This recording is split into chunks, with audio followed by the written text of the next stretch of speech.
नमस्कार। प्लानिटेक्स पर आपका स्वागत है और हमेशा की तरह निवेदन है आपसे हमारे चैनल को सब्सक्राइब करें, बेल आइकन जरूर दबाएं, हमारे वीडियोस को लाइक करें और फ्रेंड्स एंड फैमिली के साथ शेयर करना बिल्कुल नहीं भूलें। आज कुछ थोड़ा हट के किसी टॉपिक पर बात करने की इच्छा है और ये क्या चेंजेस आ रहे हैं अपने भारत में कि क्लाइमेटिक चेंजेस जो हमारे देश में हो रहे हैं। एक बहुत बड़ा चेंज इस बार जो ऑब्जर्व किया गया है 2025 में, जो आने वाले समय में हमारे लिए एक खतरे की घंटी जैसा काम कर रही है। जी हाँ, यदि हम लोग देखें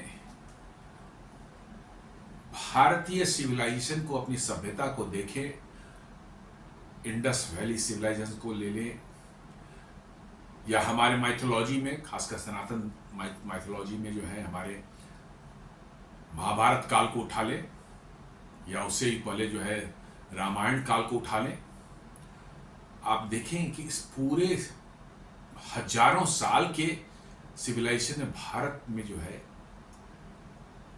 सभ्यताएं बड़ी विकसित हुई, बड़े अच्छे से फली फूली और वहां से डेवलप होते होते आज हम लोग इस स्तर पर पहुंचे हैं। यहां पर यदि आप देखेंगे तो इन सभ्यताओं के मूल में दो तीन चीजें, पहली बात तो है कि आपको एक नजर आती है कि नदियां जो हैं वो जीवनदायिनी नदियां जो भारत के कोने कोने में हर जगह फैली हुई हैं, हिमालय से निकलती हैं या वेस्टर्न घाट से निकल करके साउदर्न इंडिया के प्लेट्यूज को जो है को मतलब सिंचित करती हैं, चाहे हिमालय से निकल करके जो है वो गैंगेटिक वैली को ले लें, चाहे इंडस वैली को ले लें, इस सारे के सारे जो है सिविलाइजेशंस जो है इन्हीं नदियों के इर्द गिर्द जो है पले बढ़े और विकसित हुए।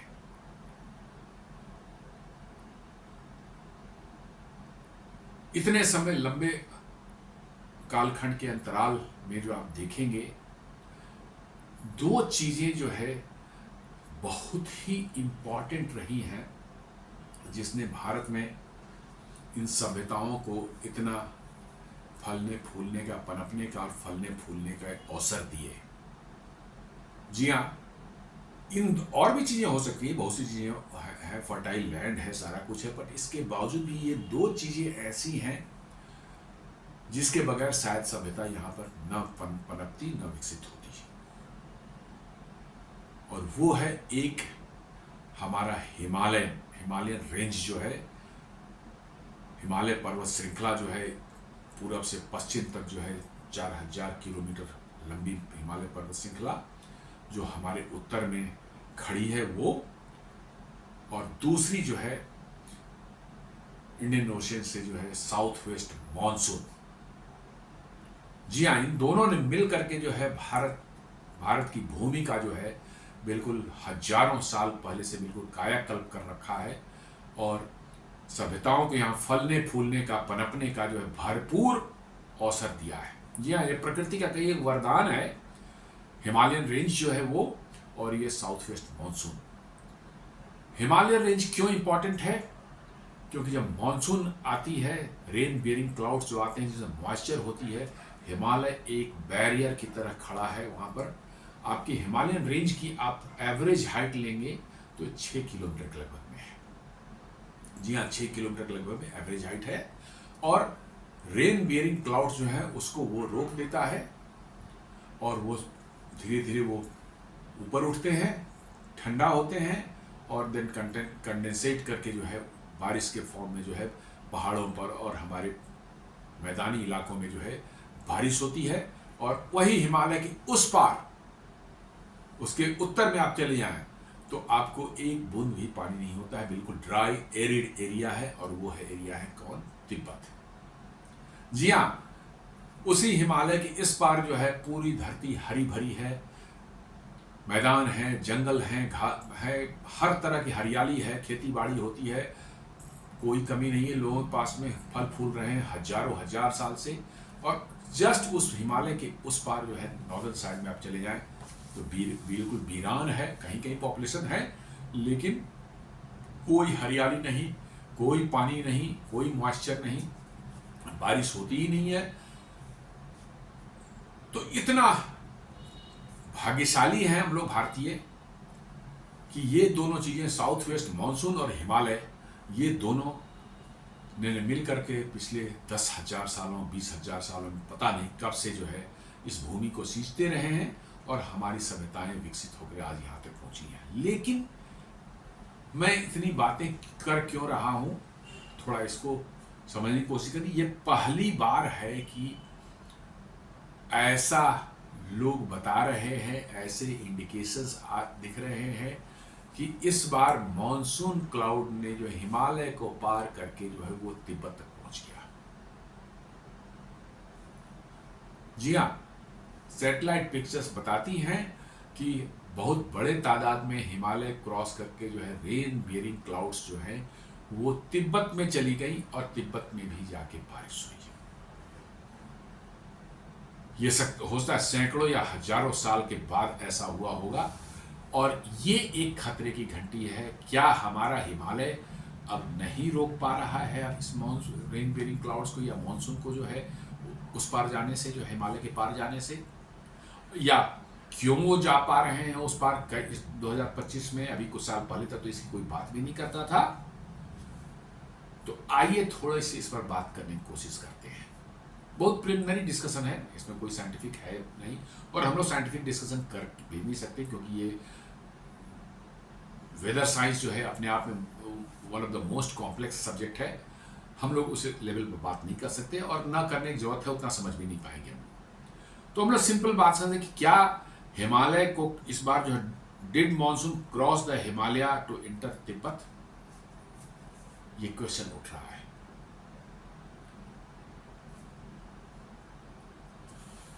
The Himalaya normally acts as a barrier to keep moisture-laden southwest monsoon winds in India, keeping Tibet arid. जी हाँ, हिमालय एक बैरियर की तरह काम करता है जो साउथ वेस्ट मानसून, जो रेन बेयरिंग जो क्लाउड्स हैं उनको रोकता है, तिब्बत नहीं जाने देता है, ताकि उससे भारत में बहुत ज़बरदस्त बारिश होती है, नदियों में पानी आता है और सारी के सारी हमारी ज़िंदगी जो है इन्हीं नदियों पर टिकी हुई है। और यही पानी जो बारिश होती है उसी पर हम लोग, नदियों में पानी आता है, उस नदियों के पानी को हम इस्तेमाल करते हैं और एक लगातार ये अनवरत सिलसिला पिछले हजारों लाखों सालों से चलता आ रहा है। In that region winter and spring comes via western disturbance, primarily जो comes via western disturbances, not with southwest monsoon. Tibet में जो है साउथ वेस्ट मानसून पहुंच ही नहीं सकता था कह सकते हैं, नहीं पहुंच सकता था अब तक। जो है वहां पर कहां से आती थी? वेस्टर्न डिस्टर्बेंसेज जो है वो कुछ जो है रेन बियरिंग जो है मॉइस्चर वाली क्लाउड्स जो है वहां से लाती थी पश्चिमी साइड से। कहां से? कैस्पियन सी से, ब्लैक सी से, मेडिटेरेनियन सी से, वहां से जो है रेन बियरिंग क्लाउड्स जो है वो लेकर के आती थी। कहां? हमारे तिब्बत के तरफ ऊंचे इलाकों में जो है उधर, ये जो उस साइड से पश्चिम तरफ से जो आती थी उनको हम लोग वेस्टर्न डिस्टर्बेंसेस बोलते हैं। लेकिन वेस्टर्न डिस्टर्बेंसेस दोस्तों आज तक जो है हम लोग सुनते आ रहे थे, हमेशा ये विंटर सीजन में हुआ करता था। रेनी सीजन या समर सीजन में वेस्टर्न डिस्टर्बेंसेस करीब करीब ना के बराबर नील होते थे। जैसे ही विंटर से शुरुआत होती थी वेस्टर्न डिस्टर्बेंस होती थी और इससे ठंडी हवाएं उस साइड से आती थी और ठंड बहुत ज़बरदस्त पड़ती थी और वही जो है थोड़ी बहुत जो है तिब्बत की तरफ भी जाती थी ऊपर से के थ्रू जो है हिमालय के उस पार से जो है उसको क्रॉस करते हुए और थोड़ी जो है भारत में भी आती थी। तो थोड़े बहुत रेंज जो होती थी तिब्बत में वही विंटर्स में होती है।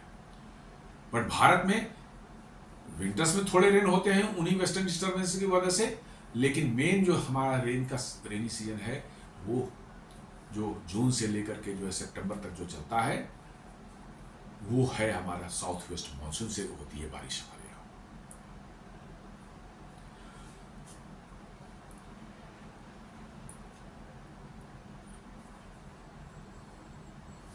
The Himalaya normally acts as a, in that region, winter and spring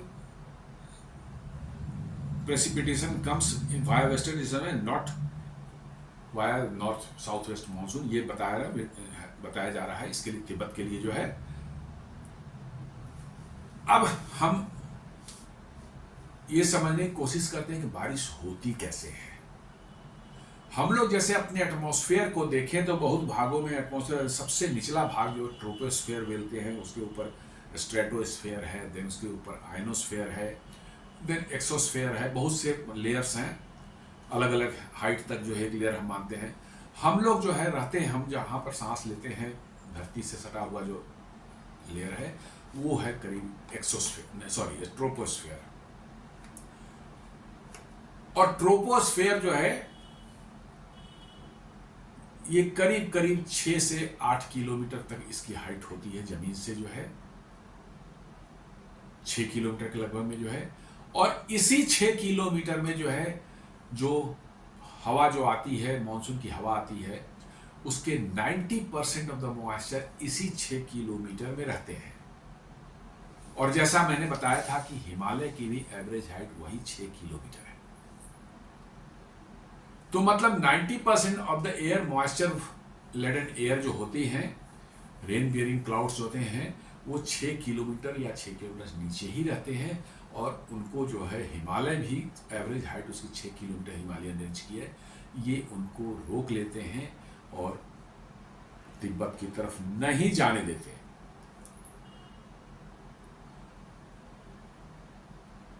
तो इसका नॉर्मल में तो यही होता है कि भैया साउथ वेस्ट मानसून आया, हिमालय ने उसको रोक लिया और सारी बारिश जो है भारत में ही ऊपर, हिमालय रुकने के कारण वो ऊपर उठते हैं, ठंडी होती है, और वहाँ से जो बारिश होकर के भारत में गिरते हैं, पहाड़ों पर गिरते हैं, नदियाँ बन के वहाँ से निकलती हैं, मैदानी इलाकों में भी होती है, जो कि ज़मीन के अंदर ही पानी जाता है और नदी नालों से जो है फिर वो समुद्र में पहुँचता है। तो ये साइकिल बना रहता है हमेशा। तो ये एक नॉर्मल अंडरस्टैंडिंग जो है वेदर पैटर्न की हम लोग समझते थे आज से नहीं, सैकड़ों सालों से, कि भाई इंडियन सब कॉन्टिनेंट में जो है बारिश कैसे होती है और क्यों होती है, ये हम लोग इसको अब तक जानते रहे हैं। अब बारिश का जो देखें तो जो नॉर्मल जो होती है, जो नीचे से बारिश में ठंडी हवा जो है, मॉइस्चर लेडन हवा, जो गर्म हवा जो है ऊपर उठती जाती है, हिमालय से रोकता है उसको, धीरे धीरे वो ऊपर उठती है, ऊपर ठंड होकर जब हो जाती है कंडेंसेट करके नीचे गिर के, इसको हम बोलते हैं orographic rainfall, condensing water vapour. ये वाटर वेपर कंडेंस होकर नीचे आते हैं, हिमालय रोकता है तो कोई चीज जा रही है तो फिर ऊपर उठने लगती है, और ऊपर उठ के ठंडी होती है और वो फिर नीचे आती है। तो हिमालय जो है, समझ ली कि हमारे लिए भारत के अंदर में जो है, भारत इंडियन सब कॉन्टिनेंट में बारिश के लिए एकमात्र जो है कह सकते हैं कि हिमालयन रेंज ही जिम्मेवार है। और तिब्बत जो है शैडो रीजन में पड़ जाता है। वहां पर जो है जब बारिश खत्म हो जाती है, ऊपर में जो ऊपर जाकर बहुत ठंड हो जाती है, सारा रेन कंडेंसेट होकर रेनफॉल इधर आता है, तब वो ठंडी हवा जो है तिब्बत के अंदर में घुसती है, चूंकि पहाड़ों के ऊपर हिमालय के ऊपर पहुंच जाती है, तब तक जो है वो ठंडी होकर के जो है फिर वो डाउनफॉल होकर तिब्बत में घुस रही है और extreme cold, dry and extreme cold condition पैदा करती है। जी हाँ, तिब्बत जो है extreme dry and extreme cold condition पैदा करती है, चूंकि उसका मॉइस्चर जो है भारत के अंदर में ही हिमालय की इस तरफ ही जो है वो कंडेंसेट होकर नीचे आ गया। अब वो ड्राई एयर है, ठंडा भी है, चूंकि उतनी ऊंचाई पर चला गया है, और क्रॉस करके जो है फिर जो है नीचे डाउनफॉल, धीरे डाउन होकर के तिब्बत के प्लेटो पर में जाता है आगे। और तिब्बत इस तरह इसके कारण से बिल्कुल एरिड, ड्राई एंड कोल्ड, मतलब कि एक डेजर्ट की तरह नजर आता है।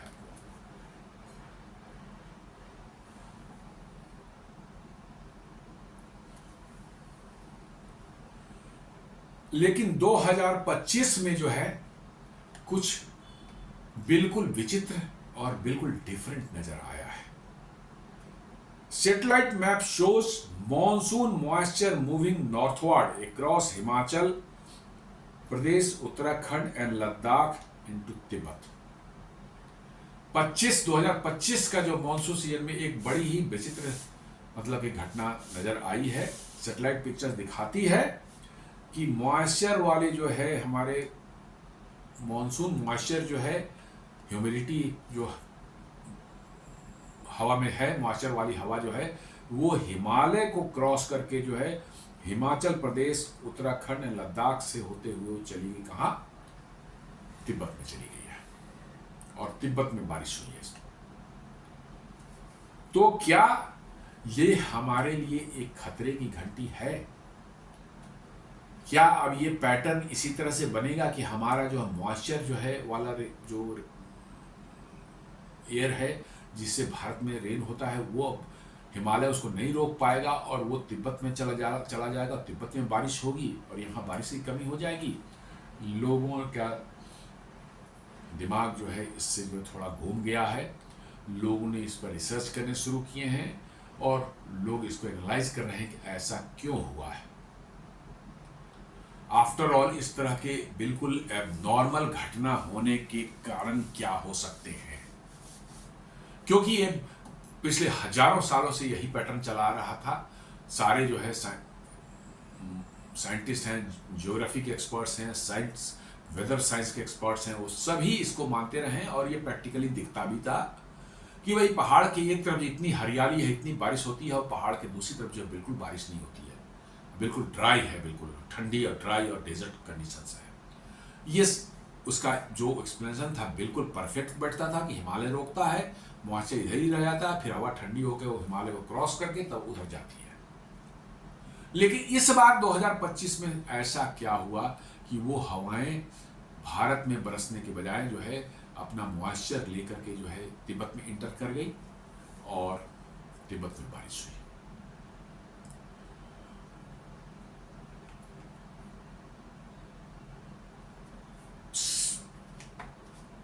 ये ऐसा सजेस्ट करता है कि strong moisture advection can create rising air and cloud burst and potentially push moisture further north through terrain gaps. बहुत इस पर स्टडी किया जा, रिसर्च किया जा रहा है। तो एक होता है हमारा कन्वेक्शन, जैसे गर्म हवा नीचे से ऊपर उठती है तो मॉइस्चर वाली हवा आती गर्म रहती है, वो समुद्र से जो आती है वो हिमालय उसको रोकता है, वो ऊपर उठता जाता है, इसको कन्वेक्शन बोलते हैं। नॉर्मली ऊपर उठते हैं, कन्वेक्शन होती है। और एक होता है लैटरल मूवमेंट, उसको एडवेक्शन बोलते हैं। तो क्लाउड में दोनों होते हैं, वो ऊपर भी उठते हैं और साइड वे में भी ट्रेवल करते हैं, एडवेक्शन होते हैं जिसको कहते हैं। अब लोगों का कहना है कि आफ्टर ऑल इतना ज्यादा कैसे बिना लैटरल मूवमेंट के तो तिब्बत में जा नहीं सकती क्लाउड्स जो है।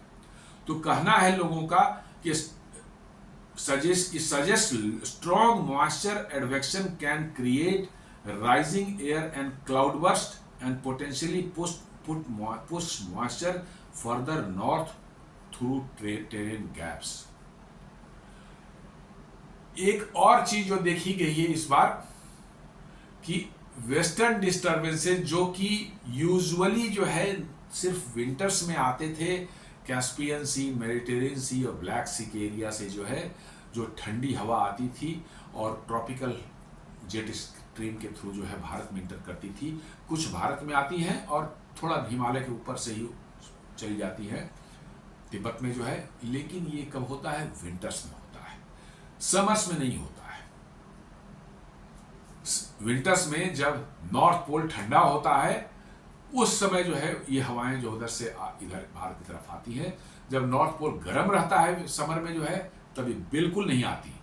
लेकिन इस बार देखा गया है ऐसे 18 टाइम्स, 18 बार ऐसे हुए, ऐसा पाया गया इस पूरे मॉनसून सीजन दौरान जब वेस्टर्न डिस्टर्बेंस है उसमें भी मॉइस्चर काफी रहता है। हमारे विंटर्स रेन जो है उसी वेस्टर्न डिस्टर्बेंस से ही होते हैं। विंटर में जो भारत के अंदर में रेन कई बार होते हैं वो उन्हीं से होते हैं, और उसमें बहुत ज़्यादा मॉइस्चर उसमें भी रहता है। तो इस बार हमारा साउथ वेस्ट मानसून था, उसी दौरान 18 टाइम्स 18 बार जो वेस्टर्न डिस्टर्बेंसेज वहाँ पर साथ में भारत में इंटर किए हैं, और हमारे साउथ वेस्ट मानसून के साथ उनका क्लैश हुआ है, और दोनों में ही बहुत ही हेवी मॉइस्चर थे। इसलिए आपने देखा होगा कि इस बार भारत में जो है, खासकर उत्तराखंड में, हिमाचल प्रदेश में, जम्मू एंड कश्मीर में इतने ज़्यादा क्लाउड बर्स्ट और स्नैप फ्लड्स हुए हैं कि अंदाज़ा लगाना हुआ। एक ही जगह पर दिन में 2-2 बार क्लाउड बर्स्ट हुआ है, और इतनी ज़्यादा तबाही हुई है, इतनी ज़्यादा क्षति हुई है कि आप अंदाज़ा नहीं लगा सकते। तो साइंटिस्ट का लोगों का मानना है कि विंटर्स जो समर में जो है वेस्टर्न डिस्टर्बेंस नहीं आती थी कभी भारत में, सिर्फ मानसून क्लाउड्स ही आती, साउथ वेस्ट मानसून आता, लेकिन इस बार वेस्टर्न डिस्टर्बेंसेज भी इधर से आ गई और दोनों ही टकराए हैं, और इसकी वजह से एक्सेसिव रेन नॉर्थ इंडिया में जो है, पहाड़ी एरियाज में हमारे हैं, जैसे हिमाचल प्रदेश हो गया, उत्तराखंड हो गया, लद्दाख में तो बारिश नहीं होती है, लद्दाख तो ऐसी जगह वहाँ बारिश नहीं होती, लेकिन उधर जम्मू एंड कश्मीर में एक्सेसिव स्नैप फ्लड्स आए हैं, क्लाउड बस्ट हुए हैं, और ज़बरदस्त लैंडस्लाइड वगैरह उसकी वजह से जो हुआ, ज़बरदस्त मतलब कि जो है तबाही मची है। और इसके असर आपको कहाँ दिखे हैं? पाकिस्तान में भी बहुत ज़बरदस्त आए हैं। पाकिस्तान के भी खैबर पख्तूनख्वा जो एरिया है वहाँ पर भी, चूँकि इसी बेल्ट का एक्सटेंशन है, वहाँ पर भी इतने ही ज़बरदस्त क्लाउड बस्ट वगैरह आए हैं, नदियों में इतने भयंकर फ्लड्स आए हैं, और बहुत ज़्यादा तादाद में लोग भी मारे गए हैं। आप अभी भी पंजाब में, भारत के पंजाब में देखिए, हालत बिल्कुल ख़राब है। तो लोगों का मानना है कि एक्स्ट्रा जो पुश आया है वेस्टर्न डिस्टर्बेंस थ्रू, इसने क्या किया है, एडवेक्शन जो लैटरल मूवमेंट होती है, जो हमारे हिमालयन रेंज में जो कई जगह जो बड़े बड़े जो पासेस बने हुए हैं, जैसे खरदुंगला पास है, सेला पास है अरुणाचल प्रदेश में, इस तरह से इधर है आपको जो है लिपुलेख दर्राख जो है उत्तराखंड में है, इस तरह की बहुत जगह हिमाचल जो कि कॉरिडोर टाइप का हो जाता है, हिमालय में घुस करके इधर से आप इधर से उस तरफ जाने के रास्ते आपको मिलते हैं। साइंटिस्ट का मानना है कि वेस्टर्न डिस्टर्बेंसेस जो कि वहाँ से इतनी ज़्यादा बार आए हैं और साउथ वेस्ट मानसून से क्लैश किया है उन्होंने, तो एक प्रेशर बना है और एडवेक्शन बने के कारण जो है लैटरल मूवमेंट हुई है, और वो उन पासेस के थ्रू जो है वो निकल गई दूसरे साइड में। अब क्वेश्चन उठ सकता है, भाई नॉर्मल टाइम में क्यों नहीं होता? Normal time in south west monsoon जो आती है उसमें उतना प्रेशर नहीं है कि उनको पुश कर सके, आपको उन छोटे पतले पतले दर्रों के थ्रू जो है या पासेस के थ्रू जो है उसको तिब्बत की तरफ पुश कर सके, उतना प्रेशर नहीं बन पाता, वो इधर ही बरस जाती हैं। लेकिन इस बार इधर तो ज़्यादा था ही, साउथ वेस्ट मानसून में अच्छी खासी मतलब बहुत कह सकते हैं ज़्यादा मतलब कि फ्यूरियस इस बार था, बहुत ज़्यादा मॉइस्चर था, बहुत क्या है एक्टिव मानसून था, और उसी दौरान जो है वेस्टर्न डिस्टर्बेंसेस जो कि विंटर्स में जिनके आने का समय होता है वो आ गए समर्स में, और दोनों ने क्लैश किया। इसके कारण भारत के अंदर में भी एक्सट्रीम बारिश नॉर्दर्न एरियाज में हिमालयन बेल्ट में हुई है। उत्तराखंड को ले लें, हिमाचल को ले लें, जम्मू एंड कश्मीर को ले लें, पंजाब को ले लें, दिल्ली वगैरह के एरिया को ले लें, या उत्तर प्रदेश के जो तराई वाले इलाके हैं उनको ले लें, इतनी एक्सेसिव रेन हुई है, इतने क्लाउड बस्ट हुए हैं कि लोगों का जीना मुहाल हो गया उन एरियाज में। जो है फ्लड्स की हालत इतनी ख़राब है, जमुना ले लें, गंगा ले लें, किसी नदी को ले लें, बिल्कुल लबालब हैं, अपने किनारों से बाहर तक निकल चुकी हैं वो, और बहुत बड़े एरिया में जो है फ्लडिंग भारत में देखी जा रही है। ये एक बहुत बड़ी वार्निंग लोग कर रहे हैं, और इसका कारण है, जैसा लोगों का कहना है कि नॉर्थ पोल जो है वो ज्यादा गर्म है पहले से, जितना उसको गर्म होना चाहिए था उससे ज्यादा गर्म है क्लाइमेटिक चेंज की वजह से। जो है इस वजह से जो ट्रॉपिकल स्ट्रीम जो है उनको, जो वेस्टर्न डिस्टर्बेंस भारत में घुसी है, उनको एक्चुअली जाना चाहिए था नॉर्थ पोल की तरफ, लेकिन वो इतना गर्म, ज़्यादा गर्म है वहाँ पर कि वो उधर न जाकर उनका डायरेक्शन भारत की तरफ शिफ्ट हो गया, और वो भारत में वेस्टर्न डिस्टर्बेंसेज भारत में आए, और साउथ वेस्ट मानसून के साथ उनका क्लैश होता है, और भारत में तबाही मचती है, एक्सट्रीम क्लाउड बस्ट और स्नैप फ्लड्स देखे जाते हैं।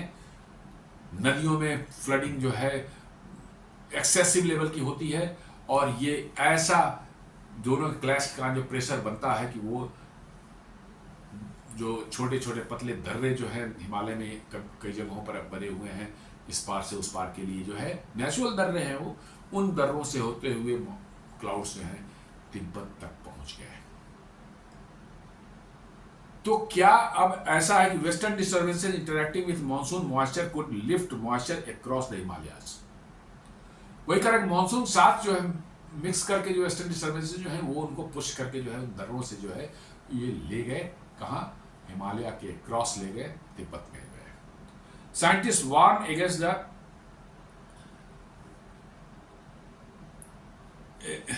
से मतलब कि साइंटिस्ट लोगों ने वार्न किया है कि ये पैटर्न जो है आपको आने वाले दिन में जो है और ज्यादा दिखने की संभावना है, और डर इससे ये बनता है कि क्या हमारा मॉइस्चर जो है वाले जो रेन वाले क्लाउड्स हैं, क्या इसी तरह से जो है तिब्बत में आसानी से क्रॉस करके जाएंगे, और क्या इससे भारत में जो है रेनफॉल कम हो सकता है, भारत का रेनफॉल इफेक्ट हो सकता है, क्या इसकी संभावना है? तो लोगों का मानना है कि लॉन्ग टर्म में इसकी संभावना बढ़ सकती है। यदि ये पैटर्न कंटिन्यू रहे, पहली बार ऐसा देखा गया है, यदि ये पैटर्न ऐसा कंटिन्यू रहता है तो हम ये कह सकते हैं कि आगे आने वाले सालों में जो है हमारा मॉइस्चर वाला मानसून जो है शायद हिमालयन को इन दर्रों के थ्रू जो क्रॉस करके जो है जाना शुरू कर दे तिब्बत में, क्योंकि वेस्टर्न डिस्टर्बेंस इस समय आएगा और जो प्रेशर सिचुएशन बनेगा तो it will push the rain bearing clouds to the Tibet. इससे भारत में जो है बारिश पर जो असर पड़ सकता है। किस तरह के असर पड़ेंगे वो तो आने वाला समय बताएगा, स्टडी उस पर चल रही है। From June 1 to August 20 India saw 14 western disturbances. जी हाँ, 1 जून से 20 अगस्त तक जो इंडिया ने 14 वेस्टर्न डिस्टर्बेंस देखे versus near zero in A typical summer. जी हाँ, गर्मियों में कभी नहीं जीरो होता था, लेकिन इस बार 14 बार वेस्टर्न डिस्टर्बेंसेस पाए को ऑब्जर्व किया गया।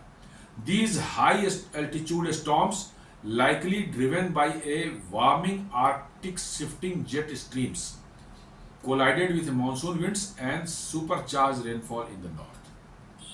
जो एक्सेसिव रेन भारत में हुई है उसके लिए यही वेस्टर्न डिस्टर्बेंसेस जो हैं जिम्मेवार हैं, क्योंकि ऑलरेडी हमारा मॉनसून साउथ वेस्ट मॉनसून इस बार बहुत मजबूत था, और ये आर्कटिक में जो है आपके जो है डिस्टर्बेंसेस हुई हैं, शिफ्टिंग जेट स्ट्रीम्स जो आर्कटिक वार्मिंग की वजह से हो रहा है, वो उनका डायरेक्शन उधर जाना चाहिए था, वो डायरेक्शन इंडिया की तरफ घूम गया है वेस्टर्न डिस्टर्बेंसेस का, और वो साउथ वेस्ट मानसून से टकरा कर उसको सुपर चार्ज कर दिया, और लार्ज नंबर ऑफ जो है cloud burst, heavy rain, very heavy to extremely heavy rains, और बहुत लंबे समय तक, कई हफ्तों तक, महीने डेढ़ महीने तक जो है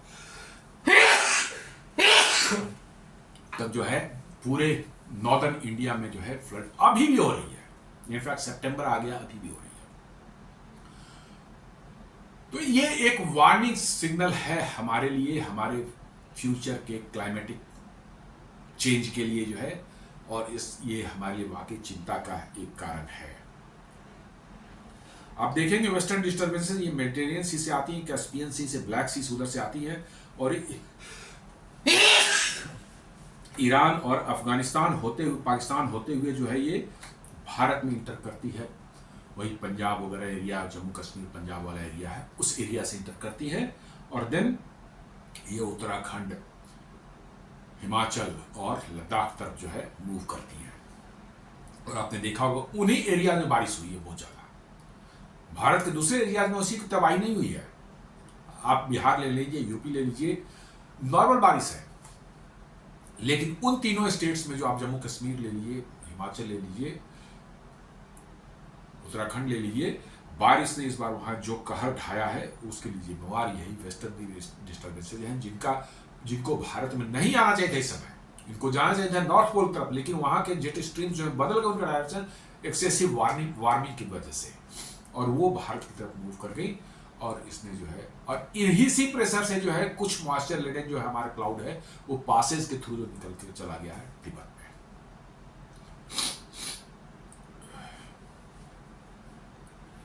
scientific impact could overturn long held assumptions, Himalayas may not always fully block monsoon moisture. अब ये क्वेश्चन उठ रहा है, क्या ऐसे सिचुएशन बन सकते हैं कि हिमालय पूरी तरह से जो है पूरा का पूरा मॉइस्चर वाला जो है क्लाउड्स जो है मॉनसून को नहीं रोक सकता? ऐसा लग रहा है कि हाँ, ये शायद ऐसा आगे आने वाले समय में ये ऐसा दिखे। Climatic model urgent need to update models that IMD and IPCC to account for such phenomena. जी हाँ, अब आगे के वेदर पैटर्न्स में, वेदर फॉरकास्टिंग में जो है ये फेनोमेना लेना पड़ेगा कि वेस्टर्न डिस्टर्बेंसेस यदि आ रही हैं तो किस तरह के रेनी सिचुएशन भारत में बन सकती है और क्या खतरनाक सिचुएशन क्रिएट हो सकती है।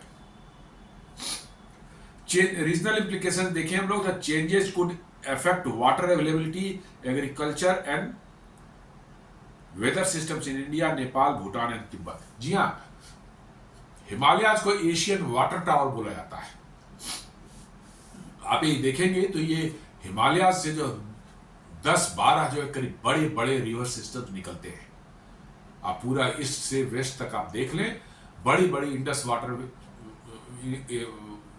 रिवर सिस्टम जो है, गंगेटी रिवर सिस्टम, ब्रह्मपुत्र है, इस तरह से बहुत से हैं, कोसी है, गंडक है, ये बहुत सी नदियां जो हिमालय से एक रिवर सिस्टम निकलती हैं और वहां से जो है जाती है बे ऑफ बंगाल तक, चाहे अरबियन सी तक।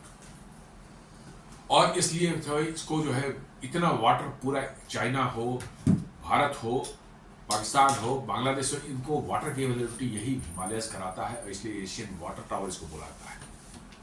और इसमें यदि ये चेंजेस आ रहे हैं और यदि बारिश इफेक्ट होने वाला होता है इस एरियाज में ड्यू टू जो क्लाइमेटिक चेंज इस बार देखा गया वेस्टर्न डिस्टर्बेंसेस की वजह से, तो समझ लीजिए कि ये निश्चित रूप से हम लोगों के लिए खतरे की घंटी है। क्या कहना है एक्सपर्ट्स का कि हमें अपने मॉनिटरिंग के लिए जो हमारे नेटवर्क्स बने हुए हैं, जैसे डॉपलर रडार्स होते हैं, सैटेलाइट्स होते हैं, इन्हांस मॉडलिंग जो हमारा है, रीजनल डेटा शेयरिंग जो है इंडिया, चाइना, नेपाल के बीच में, इसको और इन्हांस करने की जरूरत है ऐसे सिचुएशन को टैकल करने के लिए। रोक तो नहीं सकते आप उसको, लेकिन हाँ, एडवांस में आप जानते हैं तो आप प्रिकॉशनरी एक्शंस कुछ ले सकते हैं। लो लाइंग एरिया से लोगों का इवैक्यूएशन करा सकते हैं, कुछ एरिया पहाड़ी एरिया से लोगों को इवैक्यूएशन कर सकते हैं, उस एरियाज में व्हीकल मूवमेंट्स वगैरह हिमालयन बेल्ट में जो है थोड़ा रिस्ट्रिक्ट कर सकते हैं। तो ये सब चीजें का लॉस को प्रिवेंट थोड़ा जरूर कर सकते हैं।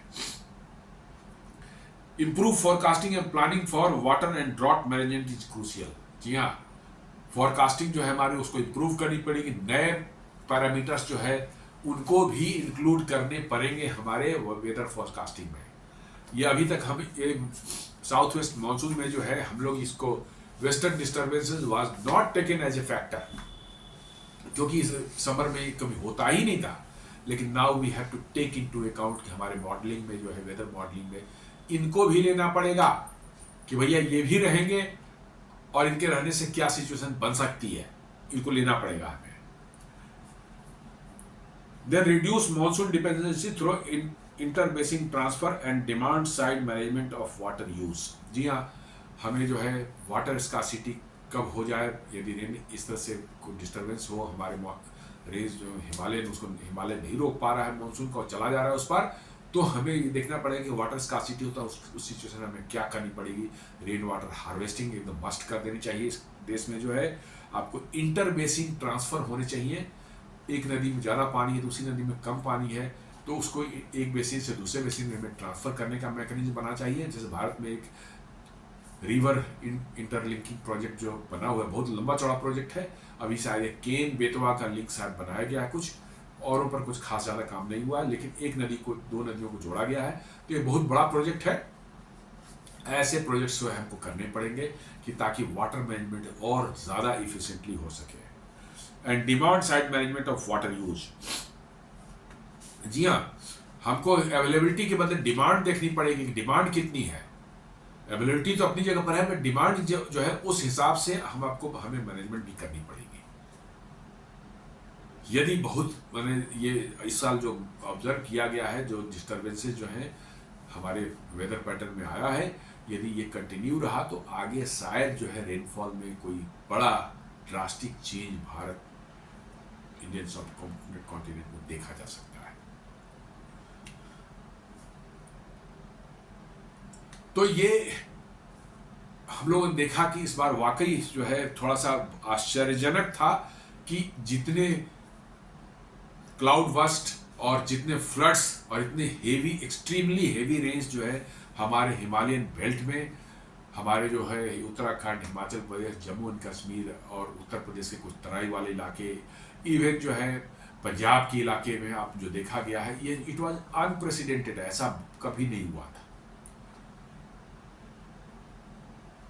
और इसी बार देखा गया है कि कैसे मॉइस्चर लेडन जो हमारा मॉनसून क्लाउड्स हैं वो कैसे जो है पास करके जो है हिमालय को क्रॉस करके चला गया है तिब्बत में, और वेस्टर्न डिस्टर्बेंसेस जो कि कभी नहीं आते थे विंटर सीजन में, सॉरी समर सीजन कभी नहीं आते थे, उनका टाइम है विंटर में आने का, क्योंकि जेट स्ट्रीम जो है आर्कटिक कुल के वजह से जो बनती है वो विंटर्स में इधर आने ही नहीं देती, वो जेट स्ट्रीम आर्कटिक तरफ जाती है, लेकिन वो एक्सेसिव हीटिंग वहां पर हुई तो वो जेट स्ट्रीम में डाइवर्ट होकर के जो इंडिया में आ गया और ज़बरदस्त तबाही मचाई है इस बार हमारे भारत के नॉर्दर्न एरियाज में, जो है पाकिस्तान में भी। तो आगे आने वाले समय में दोस्तों हम लोग सचेत रहना पड़ेगा, हमारी मॉडलिंग, वेदर मॉडलिंग जो है उसमें बड़े चेंजेस करने पड़ेंगे, और कन्वेंशनल जो हमारे थॉट्स हैं कि भारत में कैसे रेन होता है, कैसे मतलब कि मॉइस्चर आती है, हिमालय कैसे काम करता है, उसमें कुछ बड़े बदलाव की जरूरत है।